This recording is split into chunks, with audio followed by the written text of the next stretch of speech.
Good evening, Facebook family. This is Ashley, owner of God's Saving Grace. I haven't been on for a while, so please forgive me. This week's topic is trusting the healing process. And I know that's hard to say because after you've been through an ordeal in a relationship that has hurt you and has almost made you feel worthless in the end, it's hard to heal from it. A lot of people will say, oh, just heal from it. Oh, just have time for yourself. How can I possibly do that? How can I heal from the hurt that this person has caused? How can I all of a sudden be able to come to terms with what they did? Because in the healing process, not only do you have to come to terms with what happened to you, but you also have to forgive the person who have hurt you. That's part of the healing process. The healing process also has you in a place where you have to focus on you. Not only focus on you, but being by yourself, spending time with yourself, finding out who you are, finding out what you did wrong, or if you did anything wrong, and trusting God in this process. Even in different situations, there's always a process and something. Healing from going from one relationship to another, it's not always, oh, I ended this relationship today, let me start another one tomorrow. There's a process in everything. A process is a process in cooking food. You can do the microwave process, or you can have an oven process. The microwave process, you put your food on for 10 minutes, 10 minutes is done. The oven process takes you through the process of it being cooked. The meat is marinating. Whatever you're making is marinated. It's taking its time to fully get done, to fully be finished, to where you would enjoy the product in a much better way. Yes, microwave food is okay. It's okay. But you don't want the microwave process. So in this healing process and trusting this healing process, you have to make sure that you are giving yourself time to be by yourself. I'm not saying cut everybody off and be antisocial, but trying to start a new relationship, no, I don't have time for that. Trying to get involved with someone, no, I don't have time for that. It's time for me to heal. It's time for me to focus on me. It's time for me to do things I needed to do, because in these relationships that I've had, I always had to focus on somebody else. I always had to do for other people, putting myself in a worse place than I was before, because I'm doing all this for this person and nothing for myself. So I'm not going to say victims, I'm going to say survivors. We have to trust the process. Trusting the process is not always easy. I went from being in one marriage, jumping into another because I thought I was ready. And me thinking that I was ready caused me to develop the same feelings and thoughts about my current husband from my past husband onto my current husband, which wasn't healthy because I didn't heal properly. I didn't give my time. I didn't give myself time to heal properly. I didn't give my children time to heal properly. They were just like, oh, okay, somebody else. Somebody else? Okay.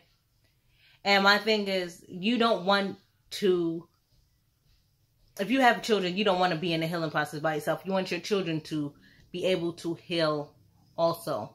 You want to be able to trust this process so much that if you ever came into this situation again, you'll be able to, oh, okay, I'm fine. All I have to do is revert back to being my own self. Revert back to doing what I was doing before I stepped into this relationship. So we want to trust the process that we're in. And I know, oh, Ashley, it is not that easy. It's easier said than done. And I'm at a point where I'm trusting in the healing process. I've had some things happen to me these last couple of months, and that has pretty much put me in a place where, okay, now you need to stop doing what you're doing. You need to stop giving in to these people. You need to stop trying to form these little relationships and work on you. How can you love somebody else when you don't love yourself? How can you make time for people when you don't make time for yourself? You can't. You can't. So in the healing process, you are putting your needs first.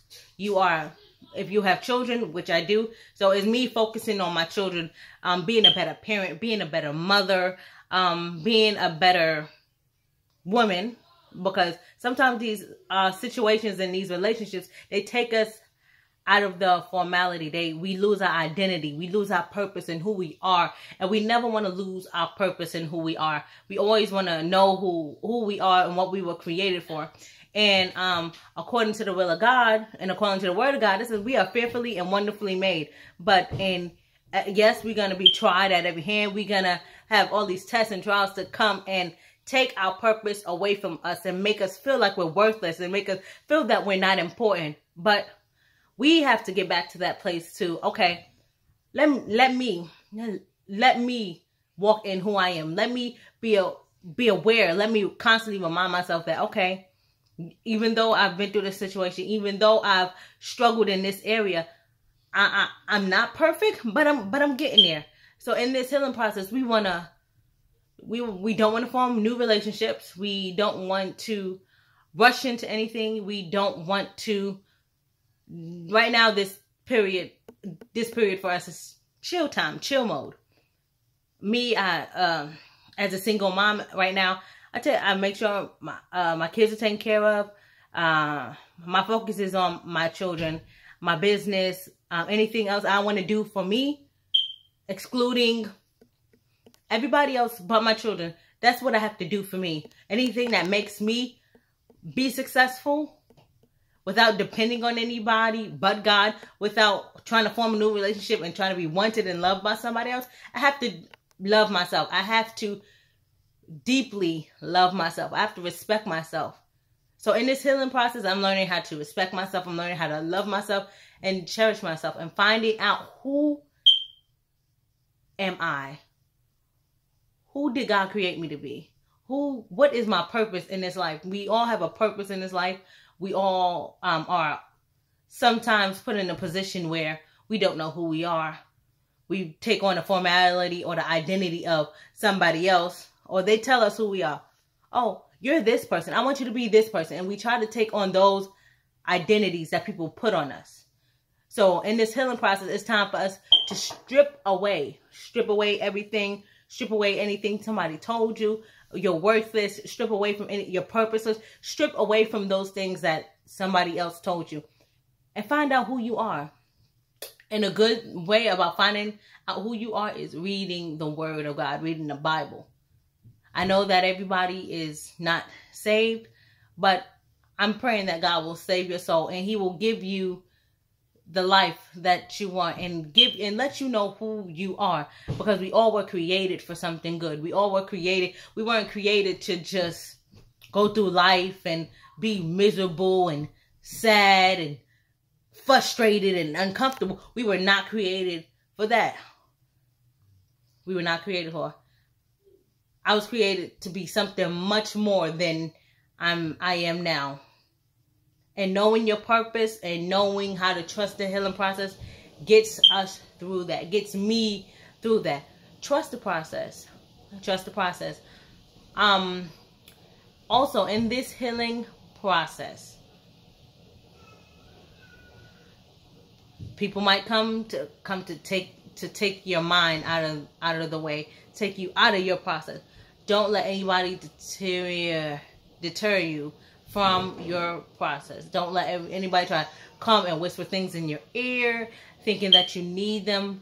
Like, if you have to shut everybody out that does not mean or does not cause you any good, and they are very harmful, this will be your time for separation. The healing process is time to separate yourself from the things that are not good, the things that are not pleasing, the things that makes you uncomfortable. If you make, no, I get uncomfortable when I'm around you. I get uncomfortable when I speak to you. So there's something not right with you. So now I need to separate. I need to pull myself. I need to separate myself from you, because you mean me no good. You causing me harm. You're trying to change the way I think. You're trying to change the way I see things. You're trying to make me feel that what I'm feeling is not real. What I'm seeing is not real. So therefore, you need to separate yourself from that person. Separation is good. You don't want to become antisocial, but separation is good. Separating from those, even the people close to your best friend, your mom, your dad, those who have a big influence on us. We want to separate from those people who can influence our minds to go in a different way. So this week's topic is trusting the process. And the process I'm talking about is healing. Nobody can tell you how long to heal. Nobody can tell you that healing is a good feeling. Nobody can tell you that healing is going to take 3 to 6 months or healing is going to take a year. I know in my process, by the time I'm 30, I want to be okay. By the time I'm 30, I want to be so purpose-driven in my life that I don't have time to entertain the small stuff. I do not have time to entertain anybody who's not coming to bring purpose to my life, or who is not coming to invest in me, who's not coming to take me higher than I am right now.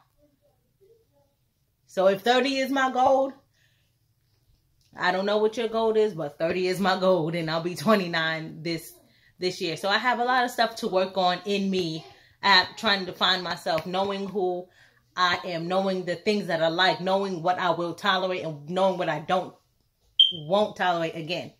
Respecting myself, learning how to love myself, learning how to become a better mother, woman, sister, friend. And that's all in trusting the process. Thank you, and you have a good night.